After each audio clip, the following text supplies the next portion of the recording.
Picture a kitchen late at night. The kettle is still warm. The TV hums softly in the next room. Slippers sit by the couch like they always do. The house looks alive, but its owner is lying on the bathroom floor, unable to reach a phone. In a normal home, silence wins. In a smart home, silence triggers action. Sensors notice unusual stillness. A watch understands that a movement ended too abruptly. A voice from the kitchen gently asks if everything is okay. And when no answer comes, help is already on the way. Smart homes don't wait for tragedy. They interrupt it. Aging alone is the new family life. More seniors are living alone now than at any moment in modern history. Not because they want solitude, but because life rearranged itself around them. Children move to other cities. Spouses pass away. Neighborhoods change names and faces. What remains is independence with a side effect called risk. Aging at home sounds comforting until the home itself becomes the most dangerous place. Rugs turn into villains. Bathrooms become obstacle courses. Stairs begin acting like unwelcoming mountains. The house never changes. The body does. And the gap between the two is where accidents are born. Falls, the enemy. You don't see coming. Falls don't announce themselves with drama. They sneak up from behind, trip you, and disappear before you can get angry. For older adults, a fall is not just an inconvenience. It can be the beginning of a nightmare. Broken hips are not small injuries at 75. They come with hospital stays, surgeries, and long recoveries that sometimes never end. Worse than the injury itself is the waiting. Waiting on the floor, waiting to be found, waiting while cold tiles steal warmth from bones. This is where a smart home behaves like something out of science fiction. It does not wait with you. It refuses to believe the silence. It calls for help when you cannot. A house that learns instead of just stands there. Smart homes are not magical. They are attentive. They notice rhythm the way musicians do. When someone usually wakes at 7 and suddenly stays in bed past noon, the home raises an eyebrow. When the kitchen normally sees 3 visits before breakfast and sees none, the house grows suspicious. These systems are not spying. They are comparing today with yesterday. They are noticing when life suddenly smells different. The technology is not trying to know your thoughts. It is trying to know your safety. Fall detection, without waiting for a cry. Real danger often arrives faster than fear. When someone falls, panic replaces logic. Hands shake, words disappear, phones become unreachable. Smart homes remove human hesitation from emergency response. Sensors work together. A wrist device senses violent movement and sudden stillness. Ceiling sensors confirm no one has stood back up. Floor pressure systems notice weight that did not return to walking. Within seconds, the home realizes the body is no longer behaving like a body should. And that is when it makes the only decision that matters. This is not normal. The voice that answers. Fear.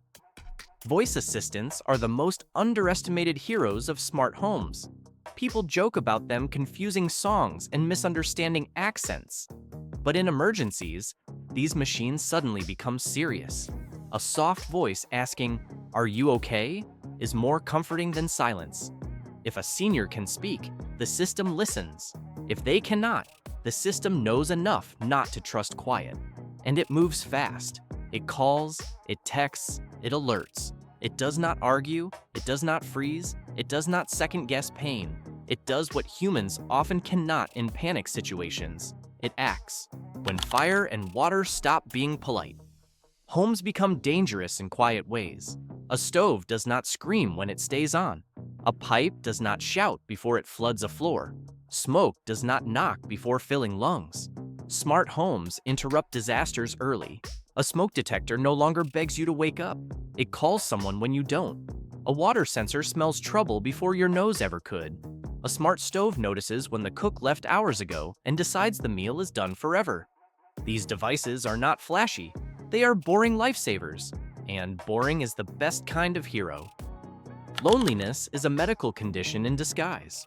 Smart homes face a danger no hardware store ever advertised: loneliness. When people live alone long enough, Silence stops feeling peaceful and starts feeling heavy. It settles into the walls. It lingers in chairs that haven't moved all day. Conversations happen only in memory. Minds wander into quiet places where worries grow louder than voices. Bodies slow down, not just from age, but from lack of purpose. Smart homes cannot replace people, but they can replace emptiness with presence. A voice answering a question reminds someone the world still hears them. A reminder to call family becomes a lifeline instead of a notification. A song played softly in the afternoon fills a room that had begun to shrink inward. These moments are small, but they accumulate. Loneliness does not arrive in ambulances or appear on X-rays, but it ends stories all the same. When technology needs a human hand. A smart home is not a daughter who checks in just because she misses you. It is not a son who shows up because he thought of you on the way home. It is not a spouse who notices sadness without needing numbers to prove it. Smart homes are tools wrapped in care, not care itself.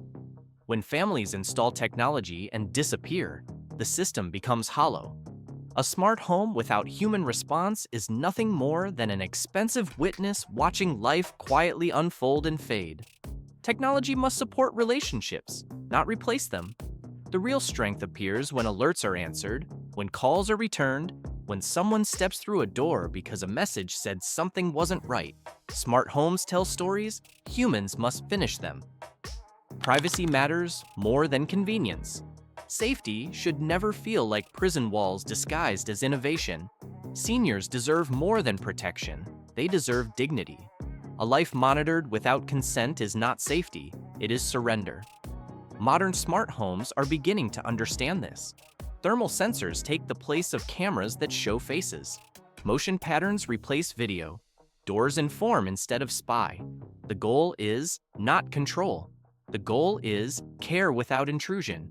The ideal smart home is one that guards quietly, that intervenes only when needed, that never steals a person's sense of privacy in the name of keeping them alive. A good smart home does not watch in suspicion. It waits in readiness. Simpler is smarter. The smartest home is the one that doesn't feel smart at all. It doesn't flash lights or demand attention. It doesn't confuse its owner with screens and passwords and updates. It just works.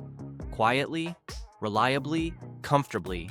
A home that protects does so in the background, like breathing. A few sensors placed thoughtfully. One assistant ready when needed. A system that feels like an extension of life rather than an interruption. When technology becomes hard to notice, it has finally learned its place. It has stopped trying to impress and started trying to protect. The gift. Nobody advertises. Time. Smart homes do not make people immortal. They offer something more realistic and more valuable. Time. Time after a fall, time during a fire, time when a heartbeat hesitates. Those minutes decide everything. They decide whether a person stands again or never does. They decide whether a hospital visit becomes a homecoming or a goodbye. Smart homes exist not to stop aging, but to stop aging from winning suddenly and unfairly. They buy breathing room, they buy chances, and sometimes that is the only miracle anyone truly needs. If this video opened your eyes, share it with someone who needs to see it. And if you want more real stories about how technology is changing everyday lives, not in theory, but in reality, hit like, subscribe to the channel, and keep coming back.